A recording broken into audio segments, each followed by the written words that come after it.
Zweig Group invites all AEC industry leaders to the 2024 AEC Small Business and Entrepreneurship Forum, the premier event for small firms in the AEC sector. Experience innovative strategies and insights on May 21st, crafted by Zweig Group's industry experts. Engage in keynotes and interactive sessions focused on recruitment, retention, and business growth. Join Zweig Group for this unique networking opportunity and take your business to new heights. Secure your spot today and be part of the AEC industry's future. Visit zweiggroup.com for more information. The Zweig Group team looks forward to welcoming you.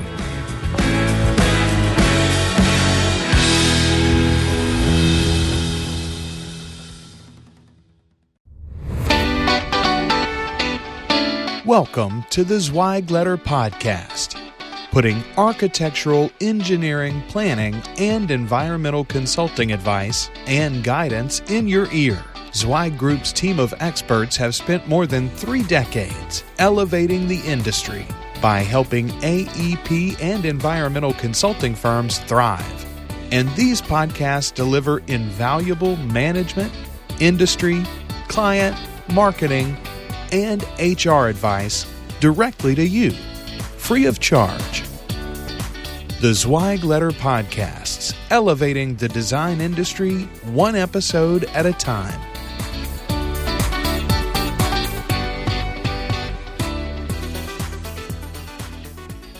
Hey folks, and welcome to another episode of the Zweig Letter Podcast. I'm your host, Randy Wilburn, and I'm excited to be with you today. I have got a great episode for you. This is one of those rare days where I get to record a number of podcast shows, and so I've just had some great guests that I've actually interviewed for the Zweig Letter Podcast, and this next guest is no exception. I'm sitting here with Lucas Hayden, who is the product marketing director with UNANET, and he is based physically in Lynchburg, Virginia, but UNANET is based out of where, Lucas? So we're based out of Northern Virginia, but we've got folks all over the country. Right, actually, that's perfect. So, and for those of you that aren't familiar with UNANET, and I had to look them up, and I'd heard the name, but I wasn't 100% familiar. But you guys are going to know them at the end of this podcast, and if that isn't enough, the Elevate AEC event that's coming up just after we actually physically record this in September of 2021, there is a live event, a free event, I might add, where UNANET is also participating in that event, and they're doing a really great program about growing revenue without adding headcount. And that's one of the Elevate AEC events that's going to be taking place. It's a free event.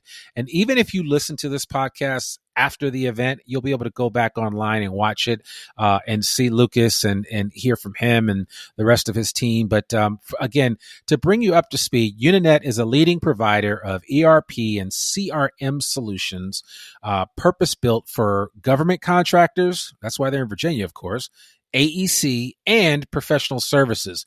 They have more than 3,200 project-driven organizations which depend on UNANET to turn their information into actionable insights, drive better decision-making, and nurture business growth. And I think we all want to nurture our businesses to grow. And so without further ado, Lucas Hayden, welcome to the podcast. Hey, thanks so much, Randy. Really appreciate you having me on today.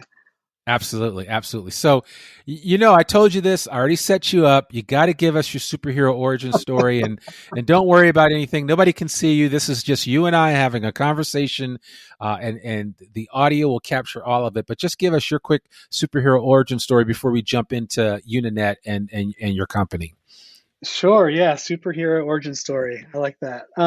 So I actually started off as a software developer. I was a programmer, and I came to UNANET as a data analyst. I did data conversions from firms coming off of a variety of different softwares over to UNANET.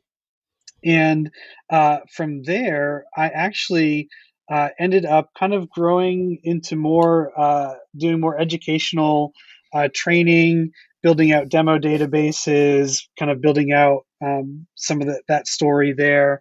I've been involved in everything from, again, data analytics, business consulting, and currently I'm one of the product marketing leaders for UNANET, just telling our story and talking about the great things that you can do with our software. Well, okay, well, good. So since you are an expert in telling the story of UNANET, why don't you tell the audience a little bit about how the company got started? Sure, yeah. So UNINET was founded by Fran Craig, wonderful, innovative individual, and we've been around now for about 33 years. And it's neat because we're really proud of our legacy and how we've grown over the years. But the cool thing about it is that our customers don't really tend to think of us as a legacy software company. They love typically like our modern solutions, and more importantly our team. One of the things that Fran really majored on was the idea of building a great team and a great team of experts to support the wonderful software that UNINET has built. And so it's because of that kind of deep experience in our teams that serve, like you mentioned, our GovCon and AEC and professional services industries. It's that deep experience, kind of our forward thinking innovation that has really kept us fresh in the market. And, around UNINET, we like to say that our legacy isn't about the last 30 years, but it's more about, your next 30 as one of our customers, and coming up with innovative ways to solve the problems that our customers are facing today. So it's been quite an exciting ride for the team here at UNANET. Yeah, no, I can imagine. I can imagine. I mean, you guys are growing, and now had you guys always served the AEC industry, or was Uh, that? oh, go ahead. No, go ahead. What were you going to say? Oh, yeah, yeah. So we've always served GovCon, AEC, and professional services. Okay, so those have been those. That's been your areas of expertise since day one. Exactly. Yeah. Okay. Yeah. No, I got you. And as you look at the team that you have, along with the CEO Craig Holliday, and I mean these folks have they've been around the block and they know what they're doing. I mean, you guys have some folks that have been able to on the implementation side of software and software as a service. I mean, you guys have been able to really make some tremendous headway, and you have some really strong people on the team. How involved is Fran Craig still, the founder? How involved is she with the company? She stays fairly involved in the neat thing about Fran is that you can really see her fingerprints on all areas of the company. Craig Holliday is a great guy and a great CEO, and customers, serving our customers has been his number one focus, and that just echoes exactly the sentiments of Fran. Okay. All right. And so to kind of break it down, in terms of the services that you offer ERP services both on the Gov, as you say, I like how you say it, the GovCon side, and architects and engineers, and then CRM and proposal management work for both of those spaces. How do they vary in terms of how you serve the needs of architects, engineers, and construction versus the government contracting side? Sure. It's really kind of based on kind of the basic needs of the industry. When you look at the GovCon space, compliance is one of the number one concerns for many GovCon companies, and so we obviously focus on providing software that helps them stay in compliance and stay in compliance in an easy, automated way. And then on the A&E side, A&E firms are focused on really two things: providing excellent service to their customers and driving profitable, scalable growth for their businesses. And so for our AEC side of the company, we really focus on supporting our firms in those two endeavors. Wow. Okay. Yeah. And so that allows you to continually iterate your services and your offerings because the design industry continues to change on a regular basis. How do you keep up with how things have changed so much, especially during the pandemic? Yeah, no, that's a great question. And 2020, it really was kind of a watershed year. I'm thinking particularly um, uh, for the customers that we serve, and we just released a industry benchmarking report, and one of the most challenging things that our customers and prospects, firms in the AEC space are facing right now is the ability to forecast out, where things are going to be, at the end of this year as we look into 2022. And the way that we have um, tried to meet the needs of our customers is honestly by listening to them and building solutions that they have said are going to be the needle movers for their business. Yeah. All right. So do you feel like, I mean, is in terms of that ability to get somewhat granular in terms of the customer need, are you saying that UNANET is kind of capable of taking each version of their service that they offer to a client and tweaking it specifically to that client's needs? Yeah, I mean, there's a lot of ways that you can take our solutions and tailor them to run your business the way that you want to. We've got a saying around Uninet that, while a lot of firms, will use a piece of ERP software or CRM software to simply run the business and get things done, we're more about helping you run your business better. And so, we do that through a variety of ways. I mean, we talked about kind of our depth of expertise from our consultants and things like that. But another way that we do that is through really kind of becoming a firm's growth engine, and through products like our UNANET Connect platform that connects our products seamlessly with other best of breed software, so it can really create an ecosystem, an automated ecosystem that really turns a business's information. We all spend time putting information into a system when we run our business, but can take that information and turn it into actionable insight across the organization. Um, I think is really the way that we help firms, like you said, really tweak it towards, the kind of business that they're running, and the way in which they run that business and what's successful for them. Yeah. And what would you say what has the last 18 to 19 months been like for you guys with the pandemic and everything else? How has that played into the way that you guys do your business? And also, what changes or nuances have you seen happen or take place over these past 18, 19, 20 months, as I call it, since, February or March of 2020? Sure. Yeah. Well, it's interesting. A lot of the things that we help our customers, with, we've kind of been right there in the same boat, with them. So we've rolled out a lot of work from home initiatives. We've obviously come together as a company to support each other through the pandemic. Um, and faced a lot of the same kinds of challenges and decisions, that our customers do. What's the best way for us to grow? How can we adapt and provide the same level of service to our customers in a virtual or at least partially virtual environment, depending on where we are in those last 18 months. So I kind of feel like, in a way, the pandemic has brought us together in a unique way, um, kind of in the same ways that our customers have also been brought together. So I would say that we've kind of experienced, a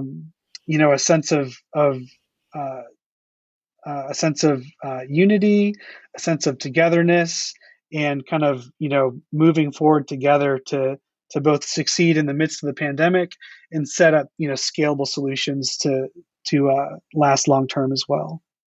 Yeah. And are you guys looking at all, or how do you, when you know that your clients are going to be dealing with not so much uncertainty, but I mean, obviously in the United States, there's all this talk about this infrastructure plan through Congress Yeah, and how that's going to impact firms, right? How do sure. you guys as a company forecast for that or plan for that so that you can meet the needs of your clients as they may wake up one day and realize, oh my gosh, my client, whoever your client is, that's an AE firm that has a client that's now flush with a lot of cash because of infrastructure work that they may be faced with. How do you help them bridge those gaps? Yeah, that's a great question. I would say, us as a software provider and a provider of solutions for firms, um, we have spent the last 18 months um, building out great additions to our products that are kind of going to be, there waiting for that influx of business. The infrastructure bill hit our radar really early on and kind of became, a theme like, you know, we certainly anticipate, whatever shape or form that takes as it goes through, that bill to affect our clients in a really positive way. And so we've been kind of positioning our products to help them become more agile, to help them become more efficient, and to really take advantage of the opportunity that the infrastructure bill could create for them. Yeah. And would you be able to kind of share any specific ideas that you guys came up with that you think based on this, on the information that you're seeing and what you think is going to happen whenever this bill does pass, if it passes, something specific that you think firms are going to be able to utilize through UNANET? Yeah, the thing that I think of that probably comes top of mind is I would say a couple different things. Um, One thing on the GovCon side of in the GovCon market, there's going to be a need to understand um, what's coming down the pipeline, and especially as it relates to that infrastructure bill. So being able to get out in front of market intel and know which jobs to bid on, and kind of the cadence at which those will be coming to market for GovCon firms is going to be a key thing in staying ahead in that market.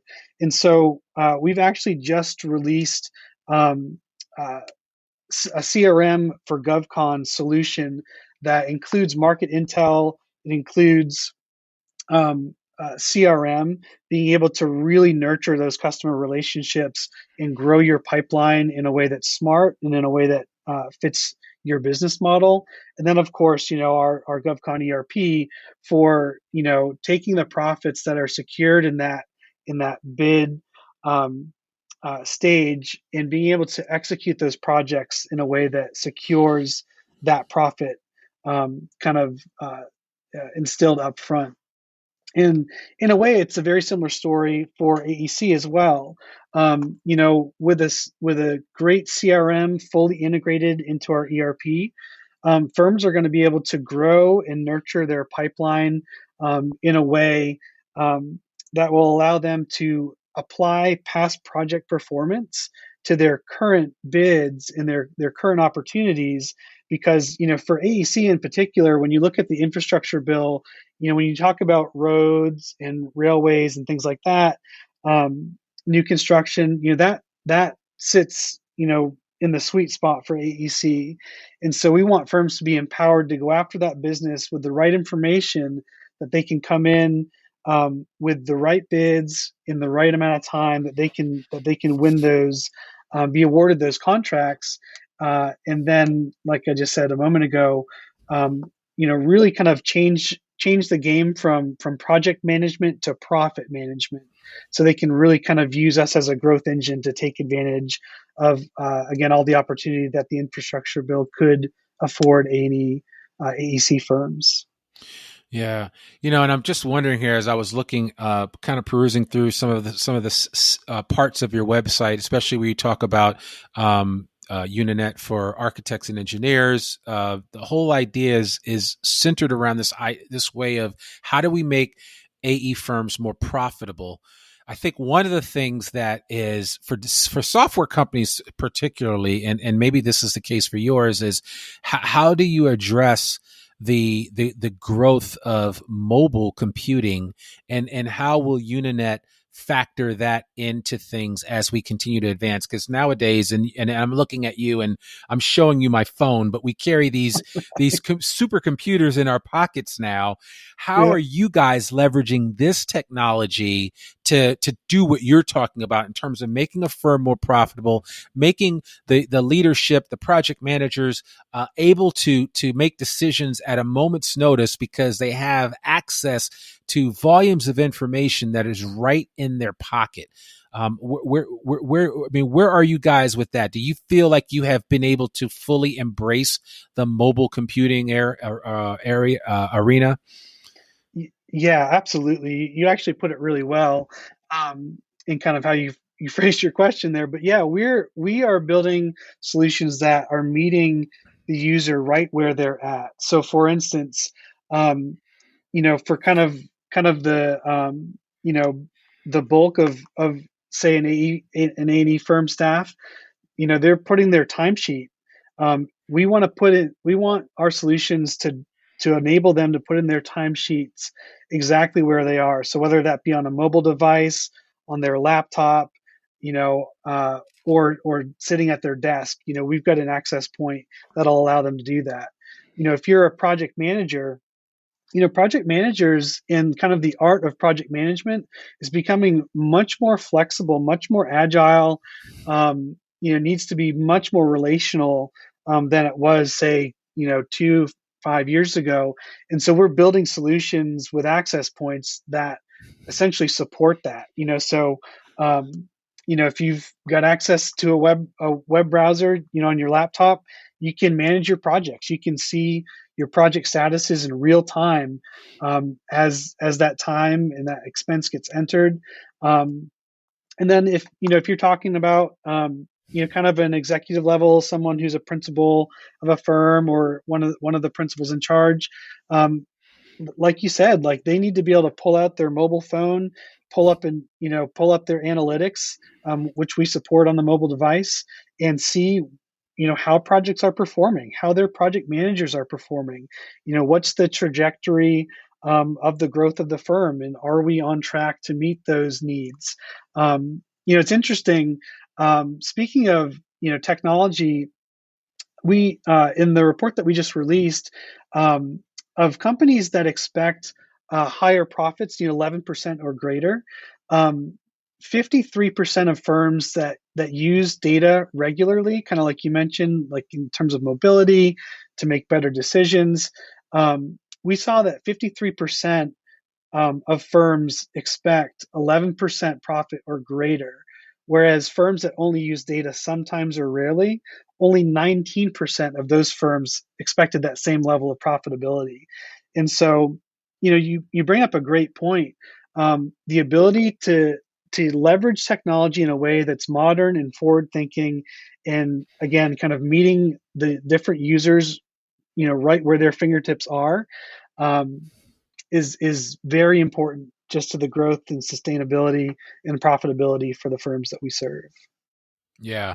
I mean, it's just in this day and age where we are in 2021 at the time of recording this, I leave a job site at 5:30 on a Friday afternoon. I should just be able to literally whip open my phone, Yep. tap in some keys and some information to track my time, my utilization, whatever. And maybe I expensed out a lunch that I had that day where I took one of the clients out. I should be able to do all of that in about, I don't know, a minute or two, and then, hop in my car, throw on the Zweigletter podcast and head home. Right. I mean, That's exactly. in a perfect world, that's kind of, that's what I'm thinking, man. Yeah, So, I think you're right. Yeah. Perfect world. You're pulling out your mobile, you're pulling up UNANET, you're looking for the projects near me, so you can pull up your project, easily put time in, and then you're throwing on, the Zweigletter podcast on the way home. yeah. And then, But it's the nice part is that whoever is in your back office, and as you mentioned earlier about the point of not needing as bloated of a back office as a lot of firms have traditionally been used to, that back office guy or gal that comes in on a Saturday to reconcile things has all that information that you just entered the night before, and in real time they're able to update their information session and maybe send a report off to the leadership of the company that weekend or whatever, and it's accurate, right? Because that's, I mean, Yes. time is money. We all know this. And design firms have notoriously, historically, had challenges in this area, whether it was keeping up with timesheets and things of that nature. And that's like the bane of every project manager's existence. And Yep. so what you guys are providing is such a tremendous service and a tremendous product that if used properly, it could really go a long way in turning the tide and how profitable design firms are. Now, I want to just jump into something else real quick and find out Sure. how much. If I'm a new client of UNANET, how much training can I expect to be able to use this thing like the Swiss Army knife that it's supposed to be? Sure. Yeah. I think the training you can expect can like an accordion can kind of expand or contrast to the number of users that are using it in the ways that they need to use it. Obviously, the web is so intuitive that from a like the mainstay of your workforce should need very little training to get going on things like time and expense, kind of like those main things. And the nice thing about Uninet is that we feature Uninet University, which has fully recorded online learning options, which makes it really helpful to rolling out the software to your various teams. Yeah, and that is customized to whatever offerings that firm has from Uninet. Is that correct? Sure, yeah, we can flex to whatever needs a firm might have. Okay, I got you. I Yeah, got you. Well, no, I think that's exciting to hear about and to learn, and I guess it makes sense. That would be, one of the focuses that you would talk about at the Elevate AEC event of growing revenue without adding headcount, because the technology is there. I mean, Lucas, if you think about it, the yeah, technology it's been there for a while. I think this industry is just fully embracing it sure, wholeheartedly and then utilizing it to the best of their ability. So I'm yeah, excited to see how project managers can be more efficient and how they manage projects, because I think if they have less to worry about on the technical side of things, then they can give more of themselves on the relational side of things to continue to build up those that are on their project team. Because if there's one thing that I've heard over the years when I've done project management training, is that there's always a lack of communication. There's a lack of empathy between between the project managers, the APMs, and the rest of the team, and everybody is robbing Peter to pay Paul from a time perspective, yeah, because they just don't have everything organized and in order. But with a program like UNINET, and if used properly and implemented properly, it certainly can take a lot of those challenges and a lot of those time sucking moments off the plates of those guys and gals that are leading these project teams. And then that yes, affords them the ability to then refocus their efforts on the individuals that are on the team. Because I've always said that if you take care of the people that are on your project team, your project will take care of itself. yeah. No, that's absolutely right. And we're seeing the same kind of thing coming out from the market. Just that a lot of firms really are challenged by a lack of integration between their project management data and their finance tools. Their PM tools and data and finance tools and data. And you're exactly right. If a project manager, in fact, I was working with a firm last year, and they had implemented a series of project management focused analytic dashboards that they were able to provide their project managers with the information that they need about their projects. And what that did was it not only empowered their project managers to just run their projects more effectively, and like you said, focus on becoming better teams and providing better service, but it also cut down on the amount of requests that the project managers had to put into finance for reports. Like you mentioned, like you put a timesheet in, on Thursday at noon. In a perfect world, finance should be able to see the impact on the P&L at the moment that timesheet submitted, and the project manager should be able to see the impact on their project as soon as that timesheet goes in.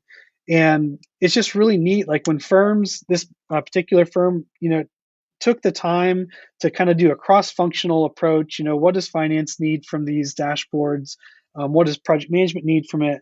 And build a solution that can really just bring about efficiencies and better projects across the board. It's super helpful. And so it's really neat. It's neat to see firms starting to embrace, the idea of, data kind of being the center of, their strategic plans for profitable growth, especially as we move, out of 2020 into 2021 and beyond. Yeah, I like that. And, as I was listening to what you were saying, I was just curious to know, do you have any stories or maybe an example or two? Because what happens is, like, you create a product, you have this software, and people start using it. You have clients that are using it, and then they even find ways to create shortcuts around that. So how in tune or connected are you with the clients where you guys have picked up some workarounds that you said, what, in the next iteration of this software, we're going to shorten that workflow, or we're going to make it a little simpler because of something that a client has done to kind of go under the hood, if you will, and tweak with the software to make it work for them? Sure. Yeah. A couple of things come to mind. One, I mentioned, their use of analytic dashboards. So they build out dashboards that, give the right kind of information to their project managers and to their, executive team, and that definitely, can inform, the next dashboards that we build. The other thing, one of the things that we actually kind of pride ourselves in doing is our kind of design process that includes our customers. And so we just launched a new program, and then another that has kind of been around for a while. But we have a customer suggestions portal. And that is a constant dialogue with our development team and customers. Customers can go in, they can submit ideas, based on what they're doing to problem solve. And then others can vote up those ideas. So our development team can kind of build to the things that our customers are asking for. But we've also we've had that portal for quite some time, but we've also just now earlier this year launched what we call UNANET First Look, which allows our development team to work very closely with our customers who can opt into the program, and not only ask the questions of, like you said, like what are ways you guys are innovating that we can kind of come in and support. What problems can we help you solve? But it also allows us to take those ideas and those problems, build solutions, and present those back to those customers before it gets built, and to do design workshops with them, and then to do usability testing for the solutions that actually get built from those ideas. And so it's kind of it's been neat to take a really holistic approach to how we build solutions for our customers. I bet it sounds like it, and it sounds like you guys have even figured out a way to bring the customer in on the at the level of when you guys do a sprint, when you're about to release a new version. So that's really impressive, man. I could go on and talk for days about this, and I know you could, Lucas. But Sure. As we close, is there anything that that you want to remind our listeners about with regard to UNANET, and how can they connect with you if they want to try out your product or service and maybe go through a process with learning more about this service? Sure. Yeah. Well, I think you've got my contact information in the podcast, so they can certainly reach out to me. Yeah. UNANET.com We'll is a good place Okay. No, I was going to say we'll stick that in the show notes, but if you want to give a specific email or anything like that, feel free to do it right here, right on the podcast, and they can reach out to you. You know, you'd be surprised. Some people, I don't know about you, but I listen to podcasts and stuff, and I get a website address or I get an email, and I'm writing it down like, let me contact this person. So whatever you want to give that you feel comfortable giving is fine, and you know, we'll certainly make sure that they have that. And that report that you wrote, is that available? Is that something that we could share with our audience? Yeah, it is available. Yeah, we've got, I can get some information for that into the show notes for you, Okay, for great. sure. Okay. And Okay. yeah, so if you're listening and you want to write down a way to contact us, I would go to unanet.com. And from there, you can, call us directly, 703-689-9440, or you can get in a sales request directly. But again, unanet.com, that's UNANET.com. And yeah, as far as, kind of last thing to share, we talked about 2020, and, no one was really prepared for 2020. But, the thing that we like to think about is that doesn't mean that we can't be ready for what's next. So as we talk about things like the infrastructure bill, or we talk about things like inflation or the cost of doing business, and, that eating into margin, things like that. I think the thing that UNANET is committed to doing is bringing solutions that can better control, give more visibility, and help you gain more accurate forecasting, that can ultimately help your team discover more profitable opportunities and gain more profitable projects.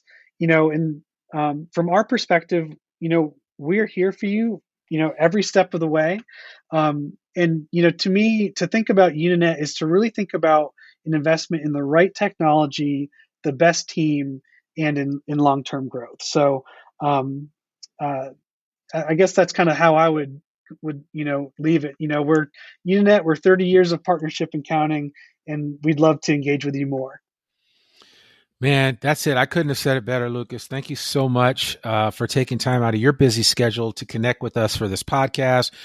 Really excited about seeing you on the Elevate AEC platform there for the virtual event that's taking place from September 13th to, I think, October 7th, thereabouts. And I think you guys are on September 14th. But if you happen to be listening to this and it's post that date, never fear. You can go online to zweigroup.com and click on the Elevate AEC virtual event, which is free, and you'll be able to watch the replay of that and check out Lucas in all his glory. And then you can also re-listen to this podcast if you are so inclined and feel inspired to want to figure out a way to use the technology available and at your disposal to take your company to the next level. So, Lucas, thank you so much for joining us on the Zweig Letter podcast. We really appreciate you. Hey, thanks, Randy. I really appreciate your time. Absolutely. Absolutely. Well, folks, that's another episode of the Zweig Letter Podcast. To learn more about one of the oldest newsletters in the design industry, visit thezweigletter.com. You can read articles online, listen to this podcast, and sign up for a free subscription to the newsletter and have it delivered right into your email inbox every Monday morning. Sign up today. For more info about Zweig Group's advisory services or any Zweig Group publications, visit zweigroup.com. You can also subscribe to the Zweig Letter Podcast wherever you listen to it, and please consider rating and reviewing us on Apple Podcasts. As a matter of fact, the next review that we get, I am going to read on the podcast, and I'm going to give you a shout out. So that's my encouragement to you right now. You heard it today. Please rate or review the Zweig Letter Podcast. Let us know what you think, and we will read your review online. I'm your host, Randy Wilburn. We will see you soon. Peace.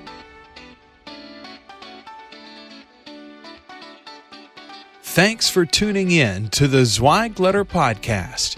We hope that you can be part of elevating the industry and that you can apply our advice and information to your daily professional life. For a free digital subscription to the Zweig Letter, please visit thezweigletter.com/subscribe to gain more wisdom and inspiration, in addition to information about leadership, finance, HR, and marketing your firm. Subscribe today.